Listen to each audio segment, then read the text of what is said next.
মাধ্যমিক পরীক্ষায় উত্তীর্ণ সকল ছাত্রছাত্রীকে জানাই অনেক অনেক শুভেচ্ছা ও অভিনন্দন।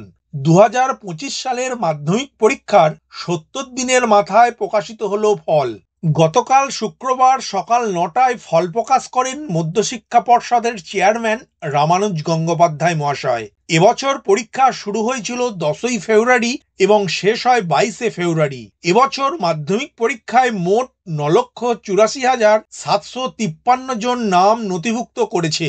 এদের মধ্যে ছাত্র 4,28,803 জন এবং ছাত্রী 5,55,950 জন। মোট পরীক্ষার্থীর সংখ্যা 9 লক্ষেরও বেশি ছিল। এবছর পাসের হার 86.56%। প্রথম 10-এ আছে 66 জন শিক্ষার্থী। প্রথম হয়েছে রায়গঞ্জ করোনেশন স্কুলের অদ্রিত সরকার। পাসের হারে শীর্ষে পূর্ব মেদিনীপুর জেলা। এখন ফলাফল তো প্রকাশ হলো। তোমরা অনেকেই হয়তো নিজেদের মাধ্যমিক পরীক্ষার নাম্বার নিয়ে সন্তুষ্ট নও। তাই যারা নিজেদের নাম্বার বাড়াতে চাও তারা পিপিএস ও পিপিআর এ আবেদন করে নিজেদের নাম্বার বাড়িয়ে নাও। বিশেষ করে যারা মাধ্যমিক পরীক্ষায় অকৃতকার্য হয়েছো, আজকের আপডেটের এই ভিডিওর মাধ্যমে তোমরা জেনে নাও পিপিএস এবং পিপিআর এর সমস্ত খুঁটিনাটি তথ্য।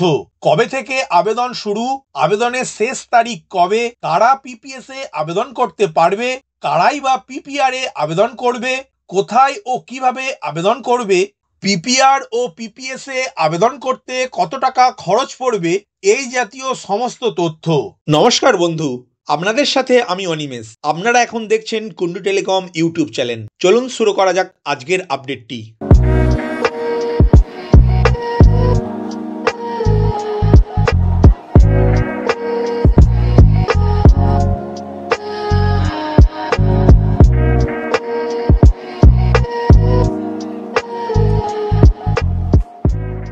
প্রথমেই জেনে নাও পিপিএস ও পিপিআর কি, কারা পিপিএস এ আবেদন করবে এবং কারা পিপিআর এ আবেদন করবে।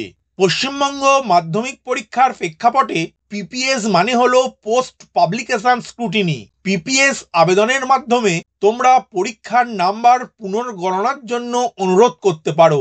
এর মধ্য দিয়ে মূলত তোমরা যে যে দাগ নাম্বারের উত্তর লিখেছো সেই প্রতি দাগ অনুযায়ী নাম্বার পেয়েছো কিনা তা মধ্যশিক্ষা পর্ষদ চেক করবে এবং তোমার খাতার মোট নাম্বার যোগ করে দেখবে সব ঠিক আছে কিনা। অন্যদিকে মাধ্যমিক পরীক্ষার পিপিআর মানে হলো পোস্ট পাবলিকেশন রিভিউ। পিপিআর এ তারাই আবেদন করতে পারবে যারা এই পরীক্ষায় এক বা একাধিক বিষয়ে ফেল করেছো। পিপিআর আবেদনের মধ্য দিয়ে একজন শিক্ষার্থী বোর্ডকে অনুরোধ করবে তার পরীক্ষার খাতাটি বা খাতাগুলি বের করে প্রতিটি পাতা উল্টে উল্টে দেখবে যে ওই পরীক্ষার্থী যে যে দাগ নাম্বারের উত্তর লিখেছে সেই দাগ নাম্বার অনুযায়ী নাম্বার পেয়েছে কিনা এবং একই সাথে যাচাই করবে ওই ফেল করা শিক্ষার্থীর মোট নাম্বার যোগ করে দেখবে। এখন দেখে নাও পিপিএস এবং পিপিআর নিয়ে মধ্যশিক্ষা পর্ষদ থেকে প্রকাশিত বিজ্ঞপ্তিটিতে কি কি লেখা আছে। পশ্চিমবঙ্গ মাধ্যমিক শিক্ষা বোর্ডের আওতাধীন সকল স্বীকৃত দশম শ্রেণীর প্রতিষ্ঠানকে জানানো যাচ্ছে যে পূর্ববর্তী বছরের মতোই মাধ্যমিক পরীক্ষা 2025-এর লিখিত উত্তরপত্রের পোস্ট পাবলিকেশন স্ক্রুটিনি এবং পোস্ট পাবলিকেশন রিভিউর জন্য আবেদন অনলাইনে সংগ্রহ করা হবে। এই উদ্দেশ্যে www.wbbacdata.com এই ওয়েবসাইটটিতে আবেদন করা যাবে। সকল প্রতিষ্ঠান প্রধানদের অনুরোধ করা হচ্ছে যে তারা 2/5/2025 তারিখ বিকাল 4টা থেকে www.wbbacdata.com এই ইউআরএলটি খুলে লগ ইন করে পিপিআর এবং পিপিএস এর আবেদন করুন। এখন দেখে নাও মধ্যশিক্ষা পর্ষদ থেকে প্রকাশিত বিজ্ঞপ্তিটিতে যে 9টি নির্দেশনা দিয়েছে তার ব্যাখ্যা। প্রথম নির্দেশনায় বলা হয়েছে সকল সফল প্রার্থী পিপিএস এর জন্য আবেদন করতে পারবেন।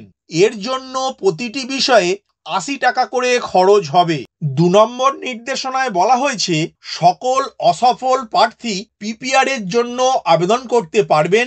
এর জন্য প্রতিটি বিষয়ে 100 টাকা করে খরচ হবে। 3 নম্বর নির্দেশনায় বলা রয়েছে স্কুল শুধুমাত্র আনুষঙ্গিক খরচ মেটাতে প্রতিটি প্রার্থীর কাছ থেকে মাত্র 2 টাকা চার্জ করতে পারবে।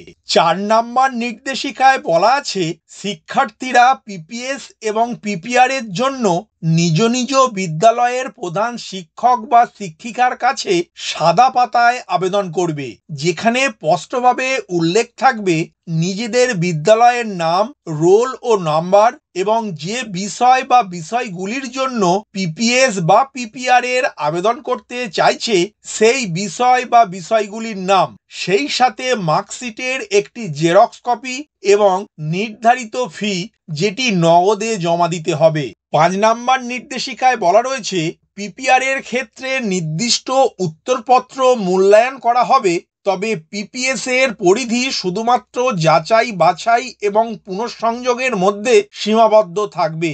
এই বিষয়টি আমি আগেই ব্যাখ্যা করেছি।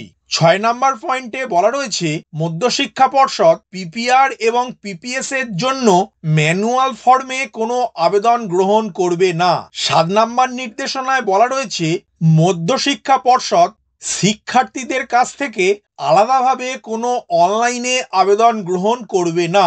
8 নম্বর নির্দেশিকায় বলা রয়েছে অনলাইনের মাধ্যমে সম্পূর্ণ আবেদন প্রক্রিয়াটি কেবলমাত্র স্কুল দ্বারা সম্পন্ন করা হবে।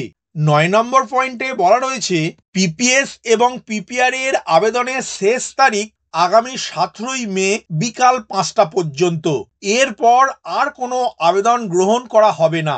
আশা করি আজকের আপডেটের এই ভিডিওর মাধ্যমে বুঝতে পারলে পিপিএস এবং পিপিআর সম্বন্ধে। তোমরা যারা সফল পরীক্ষার্থী তারা নিজেদের নাম্বার বাড়াবার জন্য পিপিএস এ আবেদন করো এবং অন্যদিকে যারা এই পরীক্ষায় অসফল অর্থাৎ অকৃতকার্য হয়েছো তারা পিপিআর এ আবেদন করো। ভিডিওটি প্রথম থেকে শেষ পর্যন্ত দেখার জন্য ধন্যবাদ। এই ইনফরমেটিভ আজকের আপডেটটি আপনার বন্ধু ও পরিচিতদের জানাতে বেশি বেশি করে শেয়ার করবেন আর অবশ্যই কমেন্ট করবেন ভিডিও সম্বন্ধে আপনার কোনো ডাউট বা জিজ্ঞাসা থাকলে এবং আপনার কোনো মতামত জানাবেন। ভালো থাকবেন, সুস্থ থাকবেন।